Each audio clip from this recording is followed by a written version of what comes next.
अभी आप सुन रहे हैं धर्मेंद्र निर्मलिया को। नाम है आप डीजे राजा मधेपुर मधेपुर।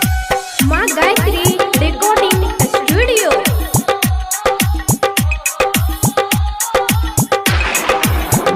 हे के जान कहिया तो हर शादी है तो कहिया माता कोरावा कहिया तुझे वही ससुरावा गे जान कहिया तुझे वही ससुरावा गे जान कहिया तुझे वही ससुरावा गे जान कहिया तो हर शादी है तो कहिया माता कोरावा कहिया तुझे वही ससुरावा गे जान। हेरे जान परसों हमर शादी छियै कल मट कोरबा तरसू हम जेबै ससुरारवा रे जान। क्या नाम है आपका?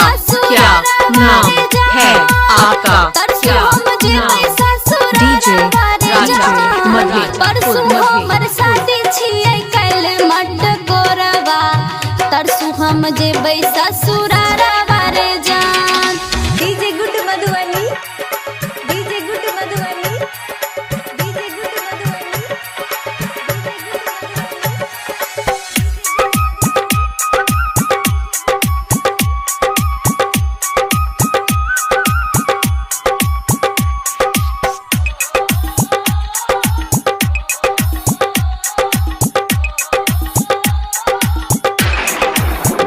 हे के जान कौन रंग सारी रहतो कौन रंग में हाथी कौन रंग रहतो से नूरावा गे जान कौन रंग रहतो से नूरावा गे जान कौन रंग रहतो से नूरावा गे जान कौन रंग सारी रहतो कौन रंग में हाथी कौन रंग रहतो से नूरावा गे जान। हेरे जान पियर रंग के साड़ी रहते लाले रंग मेहंदी लाले क्या रंग नाम रहते है सिंदूर आपका? वाले क्या जान। नाम लाले है रंग आपका? रहते क्या सिंदूर वाले डीजे जान।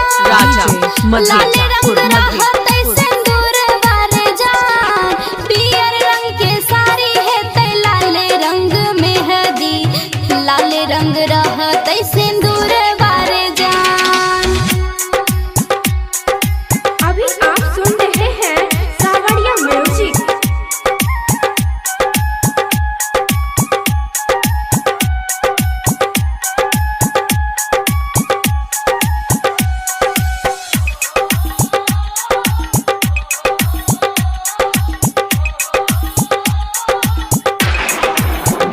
हे के जान कथी के मरवा बनतौ कथी के पोहरावा करतौ के कन्या दाना मांगे जान करतौ के कन्या दाना मांगे जान करतौ के कन्या दाना मांगे जान आ कथी के मरवा बनतौ कथी के पोहरावा के करतौ तोहर कन्या दाना मांगे जान। हेरे जान क्या नाम है आपका? क्या नाम है बाबूजी करते कन्यादान वारे जान। बाबूजी डीजे करते राजा कन्यादान मधेपुर वारे मधेपुर। जान। बाबूजी करते कन्यादान वारे जान। बास के मरवा बनते पियर रंग ओहरवा बाबूजी करते कन्यादान वारे जान। DJ good Madhubani, DJ good Madhubani.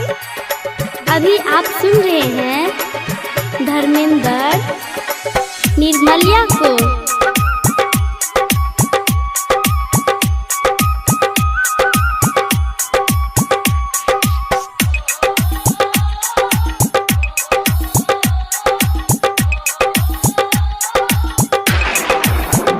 हे के जान हमारा बिसैरी जे बेचा के की ससुरावा आ मनवा में लागे हमरा डरावा गे जान मनवा में लागे हमरा डरावा गे जान मनवा में लागे हमरा डरावा गे जान हमारा बिसैरी जे बेचा के की ससुरावा आ क्या मनवा में नाम लागे है हमरा आपका क्या नाम है?